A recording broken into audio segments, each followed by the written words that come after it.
Okay. What's the point in having peanut butter and jelly with no bread? What's the point in having legs but no feet? What's the point in having a car with no wheels or a boat that can't float?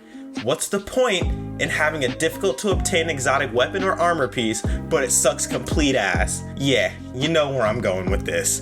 Destiny has an exotic problem, and problem is putting it lightly. More accurately, it's a steaming pile of horseshit problem that we need to figure out. Someone, anyone, please tell me, why is the most sought after rarity of armor and weapons that are self-proclaimed by Destiny so damn valuable that you can only slot one at a time, routinely the worst pieces of weapon and gear that you could possibly earn? Less so weapons, but more so armor. It feels like half the exotic roster is complete trash and no one thinks about them. It's mind-boggling to me that exotics even make it past testing most of the time, if there is even testing at all. It's a real shame considering the exotic designs are always so cool, but on release, some are destined to stay in the vault to never be looked at again.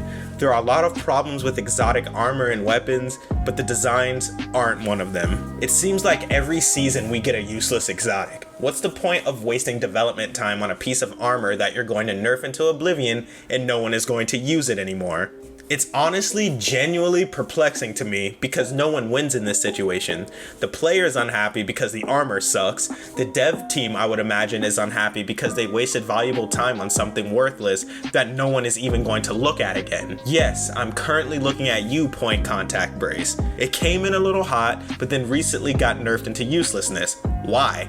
Who wins in this situation?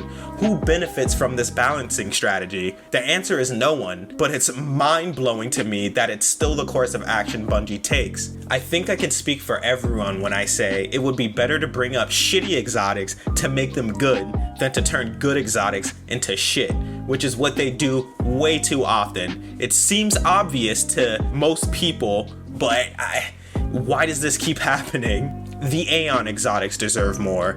The Knucklehead Radar deserves more. Foe Tracer deserves more. Point Contact Brace deserves more. Khepri's Horn deserves more. Precious Scars, Actium War Rig, Severance Enclosure, The Path of Burning Steps, Vesper of Radius, Raiju's Harness, Strongholds, Skull of Dire Ahamkara, Eternal Warrior, Apotheosis Veil, Oath Keepers, Lion Rampants, and Storm Bracers Embrace all deserve better, and that list is already way too long. Also, in my somewhat controversial opinion, there are way too many exotics that only augment a super. At first glance, that may not seem like a big deal until you think about the core philosophy of exotics. You slot one in, can't choose another because they're supposedly so potent and it locks you into a certain playstyle. Contrary to that very philosophy, exotics that only augment supers are the antithesis to itself.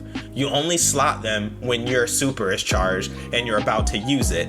Then when you use your super, you unequip it, then put back on a real exotic.